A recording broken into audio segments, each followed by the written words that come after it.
You know, the other day when I put this planer together, I ran one board through it, and I couldn't really tell what the cut quality was because it was just kind of oily and shiny and stuff. And now that I got everything all cleaned up, and I decided to, run my first couple of boards through, and I thought I'd make a video as I was going along.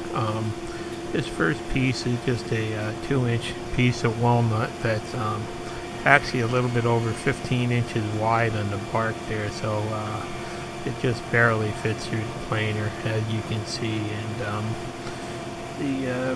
that little black piece on the input side of the planer there really limits how much how thick a piece you can put in, how much of a cut you can take. Kind of seems to limit it to maybe about a little bit over 1/16 of an inch. But these are the first cuts with it, and it seems to have plenty of power on this lower speed here, and it seems to cut the full width 15 inches fairly easily and stuff with no problems. And at the same time, it seems to be getting 99% of the dust picked up and everything else. So I'm real happy with it, and I just thought I'd show you the exact quality of cut that I'm now getting with this machine. Now, before I started this, I did go back through and I checked all the settings on the roller spring pressures and stuff, because it turned out at the factory they actually had them cranked all the way down flush with the top of the casting, which they were supposed to. 3 of them are supposed to stick up an 1/8 inch, and 1 of them is supposed to stick up 5/16. So before starting this, I went back and I set them all to what they're supposed to be according to the manual. So this is just kind of my starting point here.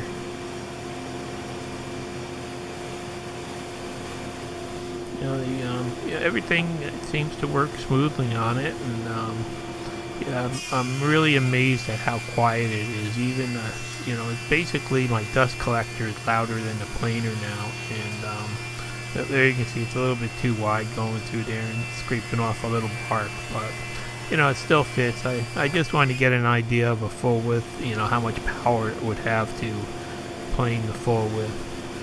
So here you have it. This is my first shot at it, and you can see I got some pretty good snipe on the end there, and my video's not all that great. It's kind of hard to see, but if you feel the surface of it, it feels smooth and it looks smooth. But if you get it in the right light here, you can see that there's indentations from that outfeed roller. It's kind of like ground into the finish there. There you can see a little bit better. But basically that steel outfeed roller is leaving some pretty good indentations in the walnut here. So that that's a little bit of an issue. But the cut, it's hard to see unless you get it on an angle. But the board is actually extremely smooth, and it's got a good cut to it. But I just thought I'd give you a shout out and show you exactly what I got with these first cuts here, and I'll be making a couple of adjustments as we go along. So all in all, I did a really nice finish on the walnut, and so now I decided to take and run a couple gnarly old pieces of ash through there next to see the exact results that I'm going to get with that. So I just had, I had a piece of rough cut that I had cut probably 3-4 years ago, and it was pretty nice and dry now and everything. So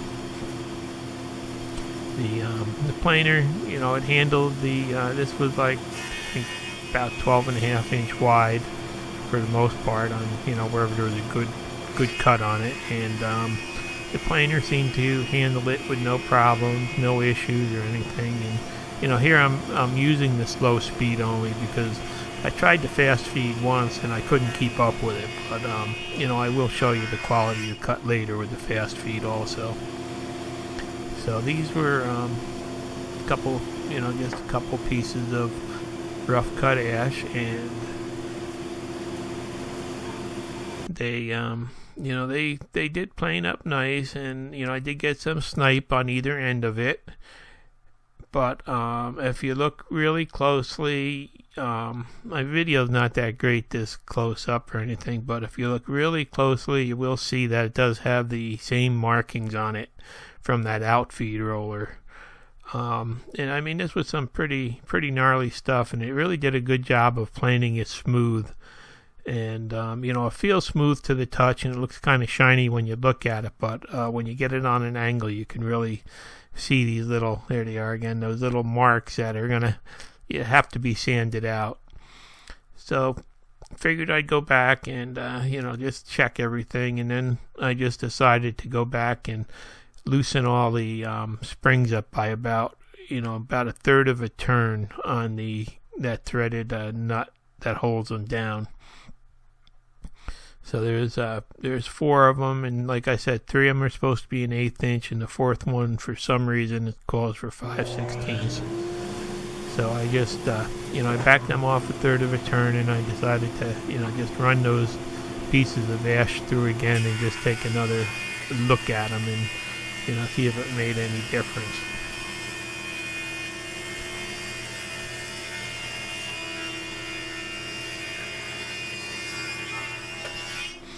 Now, I've seen online some other people, commenting about this and saying that it does go away after time as the roller wears in, because, basically that outfeed roller has some extremely sharp machine points on it that seem like they kind of dig into anything. So I think, from the looks of it, it's something that you're going to have to live with. So here it is with the pressure released a little bit, and you can see how good it planes that real gnarly stuff that my old knife type planer would have torn chunks out of. So it does do a really good job at planing, and the surface comes out nice, smooth, shiny looking. And the only thing is, if you look at it closely on an angle, you do see these little marks that are going to have to be sanded out. They'll destroy a good finish though. So, I went back, and after looking at that, I decided to loosen the spring pressure up by about another third of a turn.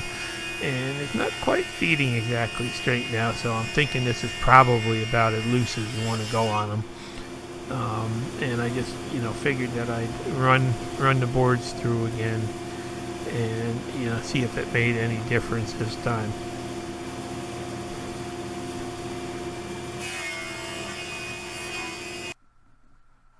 Okay, so here it is, and that really did kind of lighten up the marks by releasing the spring pressure there. So basically you can barely see them now. There won't be too much sanding to do, but there still is something there.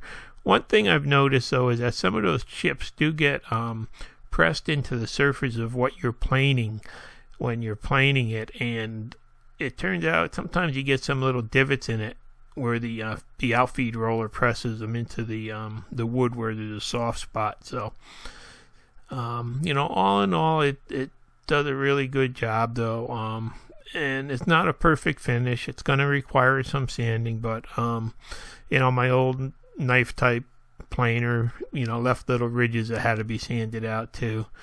I'm going to contact Grizzly and see if there's anything, that can be done to eliminate them completely. But, from the looks of it, I really don't think, I think this is, going to be about as good as it gets. So then, here's some measurements on the thickness. So now I basically got it. That's about a 12-inch board there. And it's basically within about a 1/1000th of an inch even across it. When I first started it up, I didn't realize, but the bed rollers were all cattywampus on it.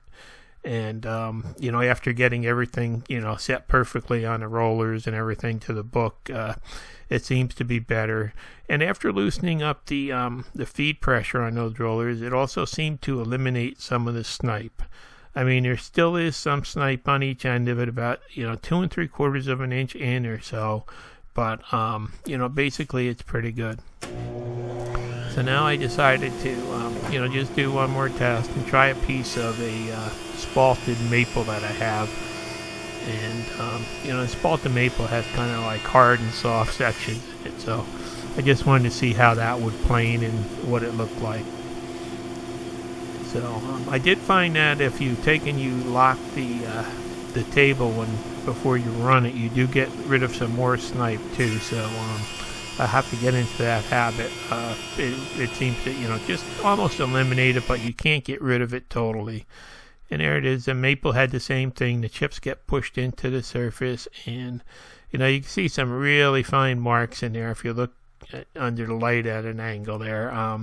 They're not very bad at all. They'll come right off with some fine grit sandpaper, but you know, it's the maple didn't here you can see where the maple didn't machine as smooth as my joiner cutter head machines it. It still had some little like little pull out, but not really tear out, but it had some, you know, some issues with it. But this is kind of tough stuff to plane anyway, but you know, all in all, it came out basically pretty good. And then just for one last quick check, I decided to take that piece of maple and set the planer up on the 30 foot per minute feed rate and see just how fast it goes at this rate. Just, you know, see what the finish looked like. And you know, basically it looked about the same. It still had the same marks, and you know, pretty much same finish quality and everything. So I don't think the speed is going to matter all that much on this. So you know, all in all, it does do a really nice job. If only I can get rid of these little tiny indents here, it would be nice, just to make it easier to sand. But you know, overall, I just thought I'd share the results that I'm getting with you. Thanks for watching. Please subscribe.